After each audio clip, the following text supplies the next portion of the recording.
Durante este año en la iglesia, cuando hemos estado ya reunidos, hemos venido hablando y exponiendo la primera carta del apóstol Pablo a los Corintios.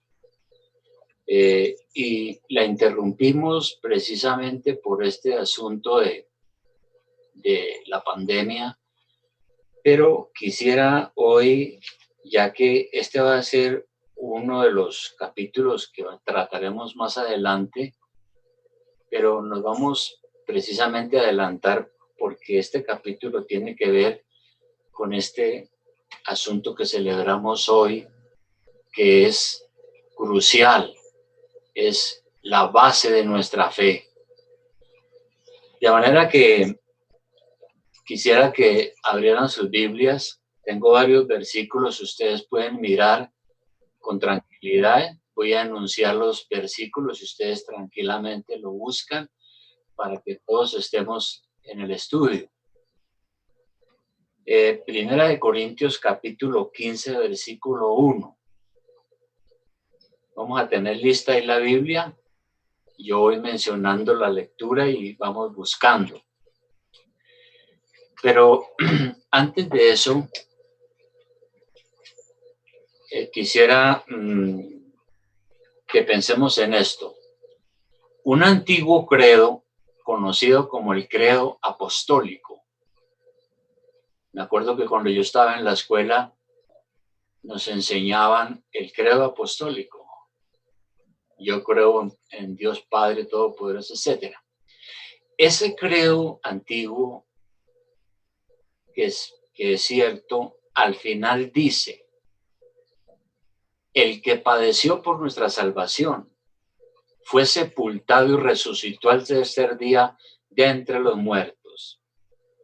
Subió a los cielos, está sentado a la diestra del Padre, Dios Todopoderoso, de donde ha de venir a juzgar a vivos y muertos, a cuya venida todos los hombres resucitarán con sus cuerpos.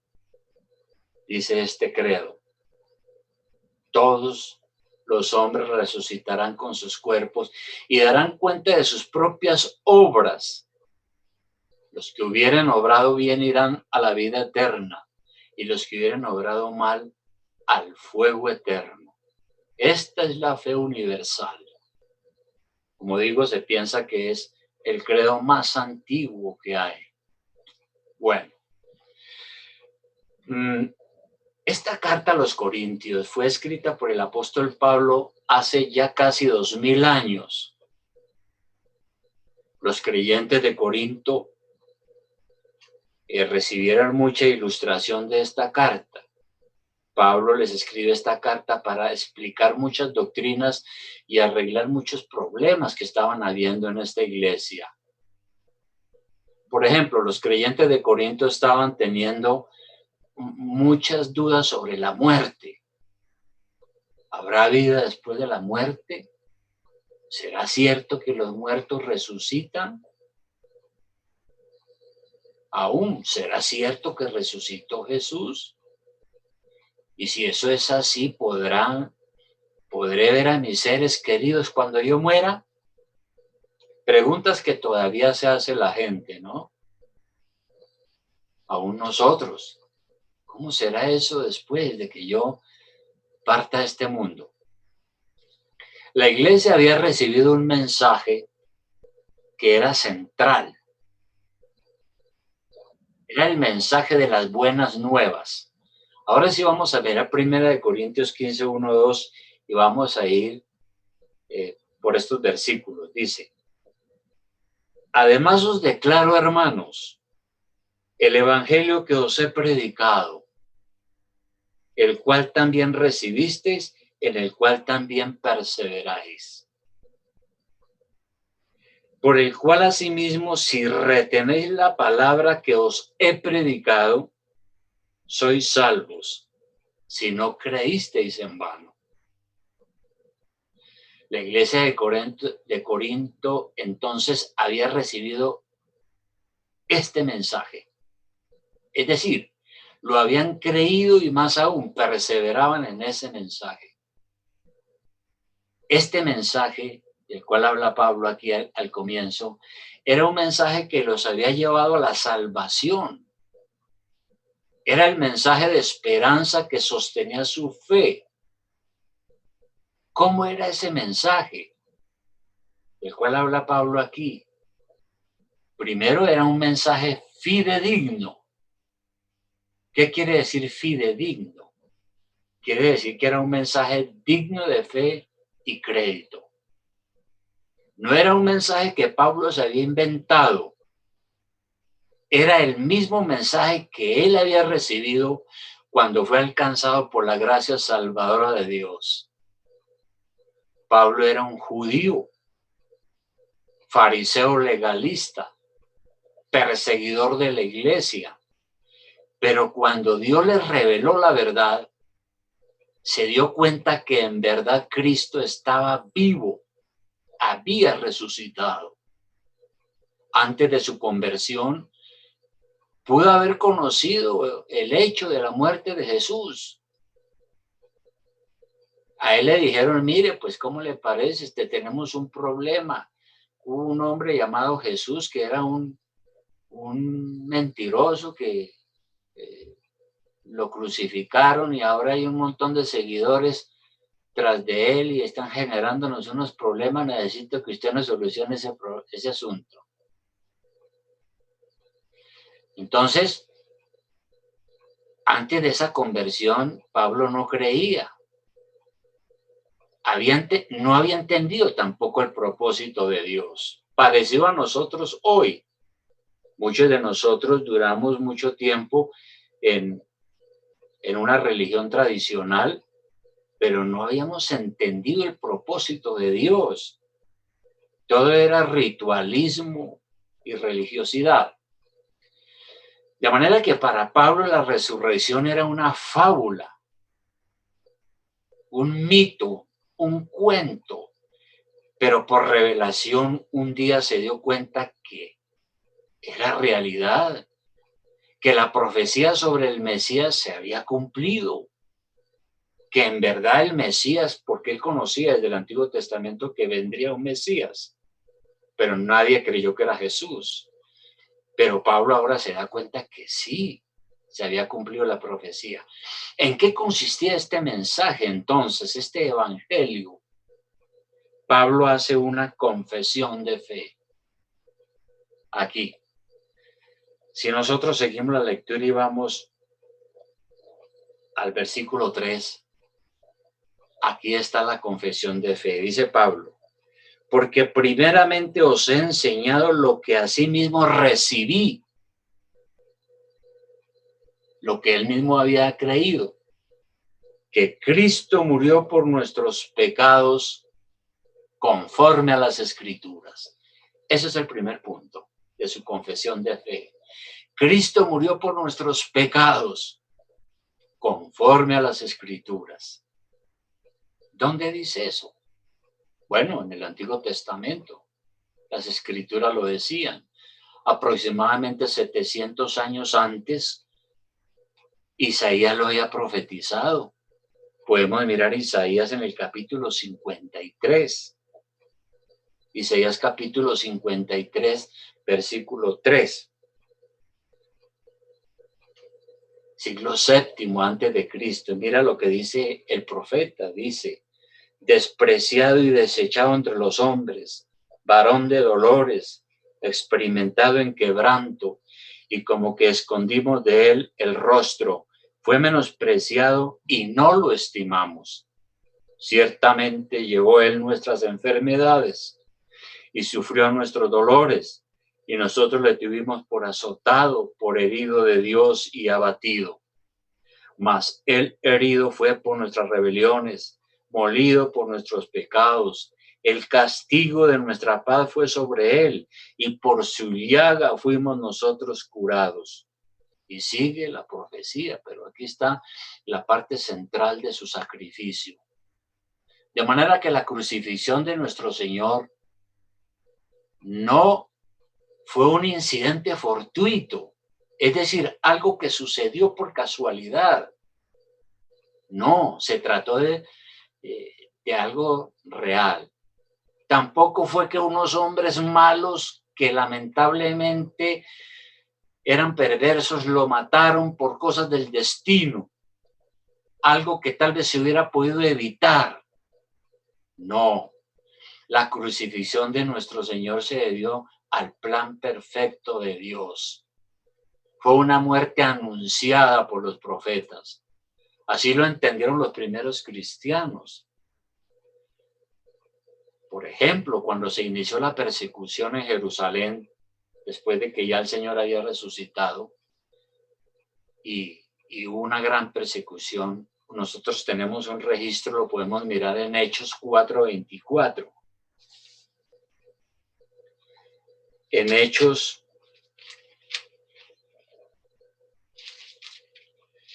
4:24 habían sido arrestados Pedro y Juan, amenazados y todo eso, y los pusieron en libertad. Y le dijeron, les prohibimos que hablen en el nombre de ese tal Jesús. Ellos fueron y se reunieron con los apóstoles y los demás, según lo narra aquí Hechos 4:24. Y podemos leer desde el 23, dice, y puestos en libertad, vinieron a los suyos y contaron todo lo que los principales sacerdotes y los ancianos les habían dicho. Y ellos, habiéndolo oído, alzaron unánimes la voz a Dios y dijeron, soberano Señor, tú eres el Dios que hiciste el cielo y la tierra, el mar y todo lo que en ellos hay. Que por boca de David tu siervo dijiste, ¿por qué se amotinan las gentes y los pueblos piensan cosas vanas? Se reunieron los reyes de la tierra y los príncipes se juntaron en uno contra el Señor y contra su Cristo. Porque verdaderamente se unieron en esta ciudad contra tu santo Hijo Jesús, a quien ungiste. Herodes y Poncio Pilato con los gentiles y el pueblo de Israel, para hacer cuanto tu mano y tu consejo habían antes determinado que sucediera. Entonces, la muerte del Señor Jesús era un plan previsto por Dios. Tenía la aprobación de Dios. Ahí está el amor tan grande de Dios al enviar a su Hijo a morir por nosotros. Pero fue un plan eterno de Dios. No lo tomó por sorpresa. Y volviendo a 1 Corintios 15, en esta confesión de fe, el apóstol Pablo entonces sigue diciendo, según el versículo 4 que ya leímos de 1 Corintios 15, dice, el 3, dice, porque primeramente os he enseñado lo que asimismo recibí, que Cristo murió por nuestros pecados conforme a las Escrituras. Y luego en el 4 dice, y fue sepultado. Claro, también según las Escrituras. En Marcos capítulo 15, podemos ir a Marcos capítulo 15, en el versículo 42. Marcos capítulo 15, versículo 42 dice lo siguiente, el relato bíblico dice, cuando llegó la noche, porque era la preparación, es decir, la víspera del día de reposo, como viernes en la noche. José de Arimatea, miembro noble del concilio, que también esperaba el reino de Dios, vino y entró osadamente a Pilato y pidió el cuerpo de Jesús. Pilato se sorprendió de que ya hubiese muerto y haciendo venir al centurión le preguntó si ya estaba muerto. El centurión era un soldado, un jefe de 100 militares. E informado por el centurión dio el cuerpo a José, el cual compró una sábana y quitándolo lo envolvió en la sábana y lo puso en un sepulcro que estaba cavado en una peña e hizo rodar una piedra a la entrada del sepulcro. Y María Magdalena y María, madre de José, miraban dónde lo ponían. Entonces hubo un cadáver que fue sepultado. El Jesús que murió en la cruz fue bajado, envuelto en una sábana. No había vida en ese cuerpo. No había espíritu o alma. Su alma estaba en el cielo. Recordemos las palabras de Jesús al ladrón arrepentido. Un poco antes, le dijo, hoy estarás conmigo en el paraíso. El paraíso es una forma de decir en el cielo. Es un dicho oriental, como un lugar maravilloso de descanso, de grandes bendiciones. Así le dijo el Señor, hoy, es decir, cuando muramos. Hay una doctrina falsa que enseña que Jesús durante esos 3 días, después de que murió, estuvo en el infierno, donde soportó las torturas de Satanás. Eso es falso. Estaba en el cielo. Asimismo, muy temprano en la historia de la iglesia se tejieron fantasías negando que Jesús no había muerto realmente. Una teoría, por ejemplo, decía que Jesús en la cruz se había desmayado, tuvo un síncope cardíaco y lo que pasó fue que después revivió. Todas esas son teorías naturalmente heréticas. Y volviendo a 1 Corintios 15, sigue diciendo Pablo en su confesión, él fue sepultado y luego dice, y que resucitó al tercer día, conforme a las Escrituras, otra vez, ¿no? En Hechos capítulo 2, versículo 22,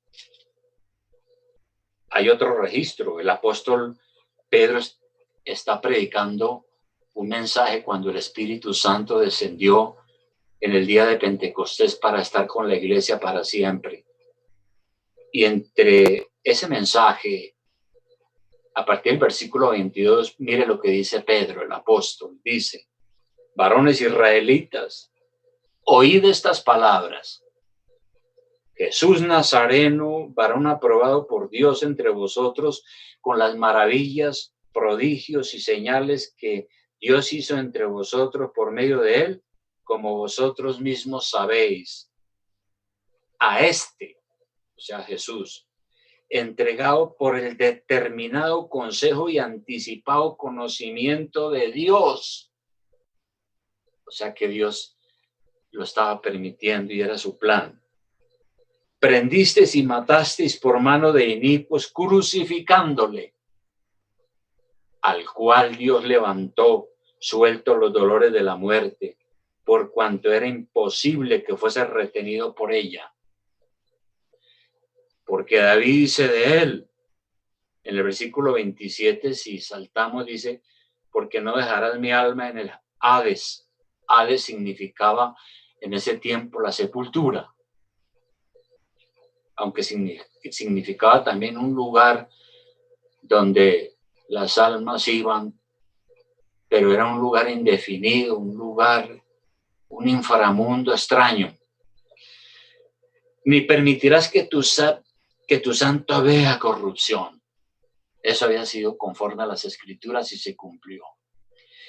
Esta declaración, que resucitó al tercer día conforme a las Escrituras, esa declaración fue una de las más difíciles para ese tiempo.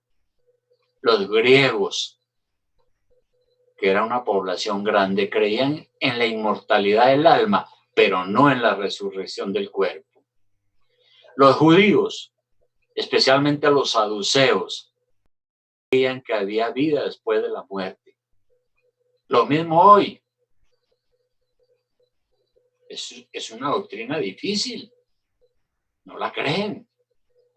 Los profesores universitarios, los científicos, los sabelotodo de este mundo creen que eso es un imposible.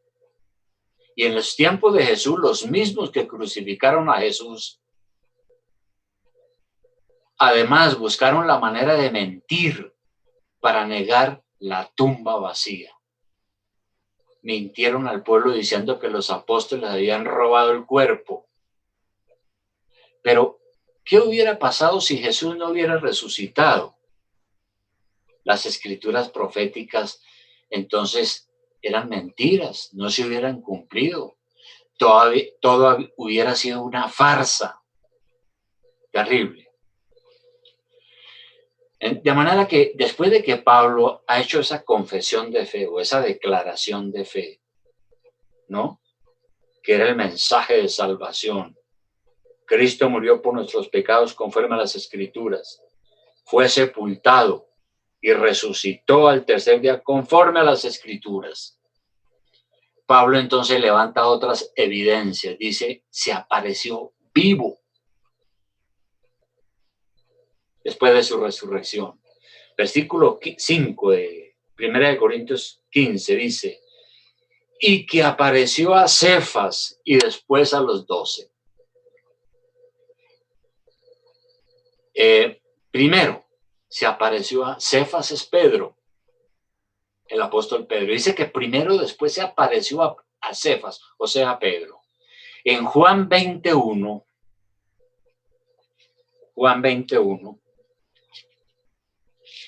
Evangelio de Juan, capítulo 20, versículo 1, dice así. El primer día de la semana, María Magdalena fue de mañana, siendo aún oscuro, al sepulcro y vio quitada la piedra del sepulcro. Porque María Magdalena fue una de las que vio dónde lo pusieron, cuál era el sepulcro. No se equivocó. Entonces corrió y fue a Simón Pedro, o sea, a Cefas, y al otro discípulo, aquel al que amaba a Jesús, y le dijo, se han llevado desde el sepulcro al Señor y no sabemos dónde lo han puesto. Y salieron Pedro y el otro discípulo y fueron al sepulcro. Corrían los dos juntos, pero el otro discípulo corrió más aprisa que Pedro y llegó primero al sepulcro. Y bajándose a mirar, vio los lienzos puestos allí, pero no entró. Otro evangelio dice que vio el sudario que envolvían en la cabeza del cadáver. Luego llegó Simón Pedro tras él y entró en el sepulcro y vio los lienzos puestos allí y el sudario que había estado sobre la cabeza de Jesús, no puesto con los lienzos, sino enrollado en un lugar aparte. Entonces entró también el otro discípulo que había venido primero al sepulcro y vio y creyó, porque aún no habían entendido las escrituras, que era necesario que él resucitase de los muertos. De manera que fue sorpresa, ¿no? Pero si lo dejamos aquí ayer, el cadáver no está en la tumba. Y luego dice Pablo, allá en 1 Corintios 15, que se apareció a los 12. Ahí mismo en Juan, en ese mismo capítulo 20, pero adelante en el versículo 24, ¿qué dice el Evangelio? Dice, pero Tomás, uno de los 12, llamado Dídimo, no estaba con ellos cuando Jesús vino.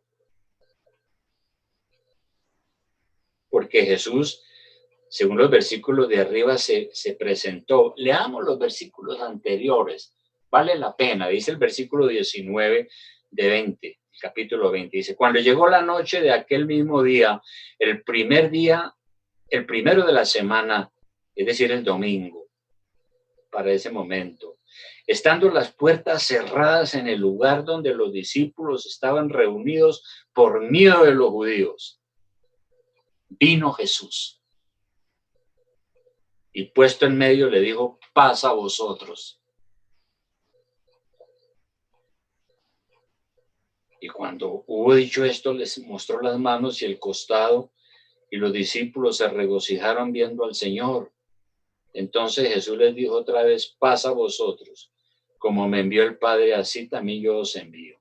Y luego abajo, donde ya leímos, había uno que no estaba, era Tomás. 25.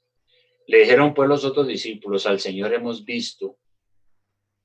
Él les dijo, si no viere en sus manos la señal de los clavos y metiere mi dedo en el lugar de los clavos y metiere mi mano en su costado, no creeré. Típico de los incrédulos, típico de muchos. 8 días después, estaban otra vez sus discípulos dentro y con ellos Tomás. Ahí estaba, esta vez sí, afortunadamente. Llegó Jesús, estando las puertas cerradas. Es un misterio. Pero Jesús había sufrido una transformación, dicen. Y se puso en medio y le dijo, paz a vosotros. Luego le dijo a Tomás, pon aquí tu dedo y mira mis manos. Y acerca tu mano y métela en mi costado. Y no seas incrédulo, sino creyente. Entonces Tomás respondió y le dijo, Señor mío y Dios mío. Jesús le dijo, porque me has visto, Tomás, creíste. Bienaventurados los que no vieron y creyeron. Y luego Pablo sigue diciendo, ahora ya en 1 Corintios 15, en el versículo 6, ya ha dicho que se apareció a Pedro, a los 12, y luego dice, después apareció a más de 500 hermanos a la vez, de los cuales muchos viven aún y otros ya duermen. Jesús, según el testimonio de Pablo, se apareció a 500 más. Y cuando él escribe esta carta, año 54 por allí, dice que unos de los que vieron a Jesús, de esos 500, unos murieron y otros andan por ahí. Dice que algunos duermen. Eso es una manera de decir, han muerto para estar con el Señor. Sin embargo, la mayoría de ellos estaban todavía con vida cuando escribió su epístola. Si alguien tenía dudas, podía consultar a cualquiera de los creyentes que vio al Señor resucitado. Pablo parece indicar que los escépticos pueden acudir a los testigos y pedirles que den su testimonio, como probablemente debió haber sucedido. Y luego Pablo dice aquí en el versículo 8, y al último de todos, como a un abortivo, me apareció a mí. Entonces el apóstol da testimonio de que también se le apareció a él, pero de último. Ahora, cuando él estaba prisionero, tuvo que dar su testimonio ante el rey Agripa. Y podemos mirar Hechos capítulo 26, versículo 12. Hechos capítulo 26, versículo 12. Aquí Pablo está dando su testimonio de cómo fue su conversión. Cómo es que él, siendo un enemigo de los cristianos, un incrédulo, se convirtió al Señor.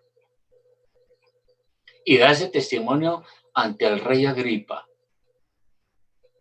ya prisionero, por predicar el evangelio. En Hechos 26, 12, entonces dice que él estaba persiguiendo a los cristianos bajo la autorización de las autoridades. Ocupado en esto, iba yo a Damasco con poderes y en comisión de los principales sacerdotes.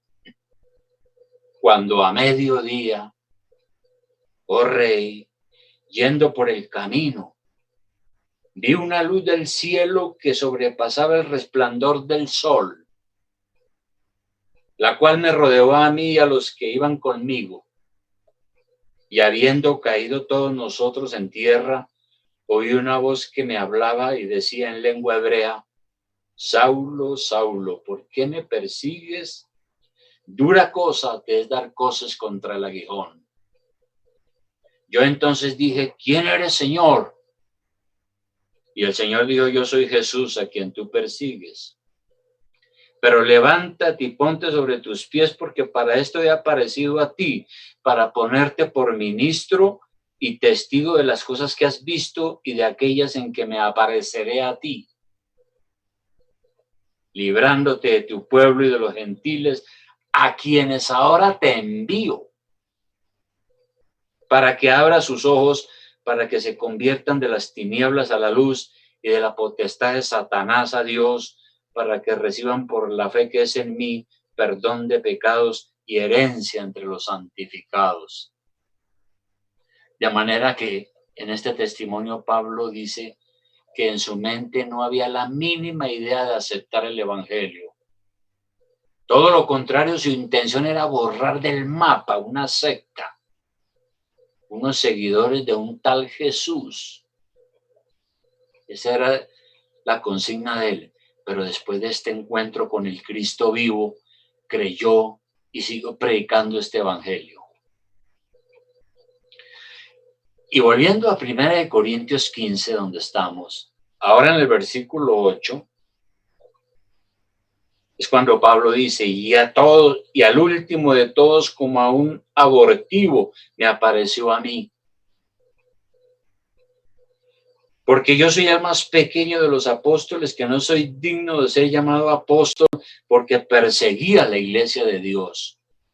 Pero por la gracia de Dios soy lo que soy, y su gracia no ha sido en vano para conmigo. Antes he trabajado más que todos ellos, pero no yo, sino la gracia de Dios conmigo. El apóstol considera que a él fue al último que el Señor se le apareció. Dice que se le apareció como un abortivo. ¿Un abortivo qué es? Es un hijo nacido muerto o un feto abortado. Pablo se compara así a uno que nació fuera de tiempo. Pablo no fue un seguidor de Jesús, no estuvo 3 años con él como los otros apóstoles. No vio la tumba vacía como Pedro el domingo de resurrección. Siempre dijo que él no merecía ser llamado apóstol. Dios tuvo misericordia de él, fue de los últimos a los que lo llamó para ministrar a los gentiles. Bien. Luego en el versículo 11, después de todo este testimonio y de toda esta confesión de fe, Pablo dice, porque o sea yo o sean ellos, o sea los otros apóstoles, así predicamos y así habéis creído.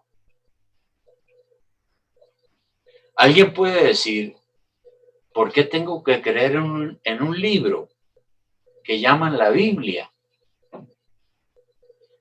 ¿Qué me garantiza a mí que lo que dice ahí es cierto? Pero es que la misma Biblia dice que el evangelio es poder de Dios para salvación.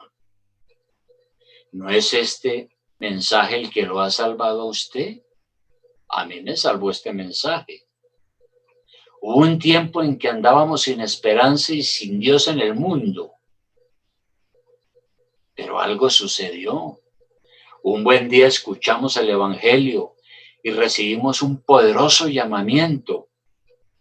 Así lo dice Pablo escribiendo a 2 de Timoteo 1.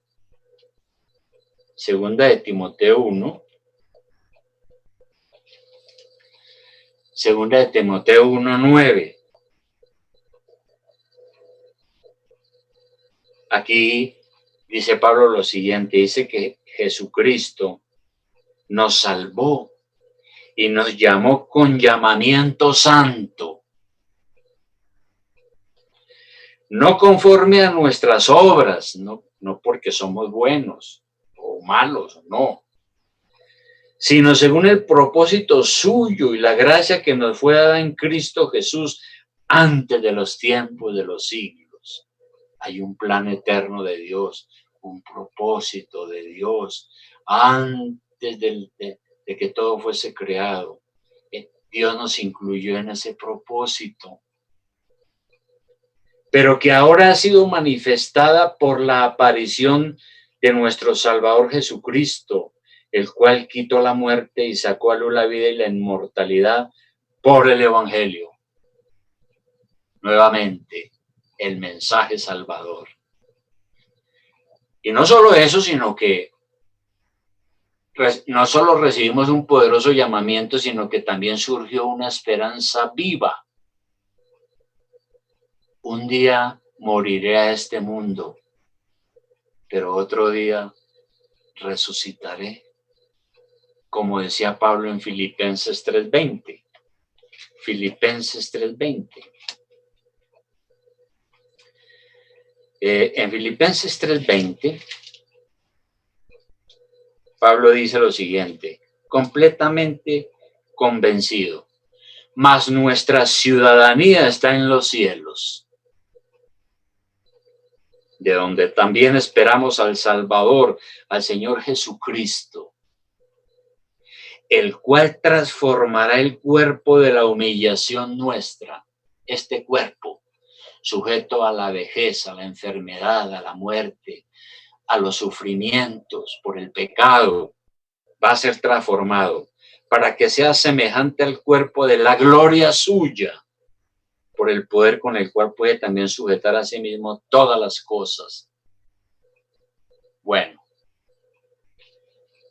de manera que podemos pensar, después de visto todo esto, ¿y qué de nosotros hoy? Estamos en el siglo XXI. ¿Qué seguridad tiene usted cuando se muera? ¿La seguridad eterna es una esperanza para usted? Podemos decir que somos cristianos. Sin embargo, ¿tenemos la profunda convicción de esta realidad? Quizá una carta que nos ayuda sobre este asunto, hay muchos pasajes, pero específicamente sobre este punto son las cartas del apóstol Pedro. Aproximadamente unos 10 años después de que se escribiera esta carta a los Corintios, Pedro escribió su epístola universal para animar a los creyentes que estaban siendo perseguidos por todo el imperio romano, porque ya se había desatado la persecución. ¿Y qué dice Pedro en su primera carta en el capítulo 1? Primera de Pedro, capítulo 1.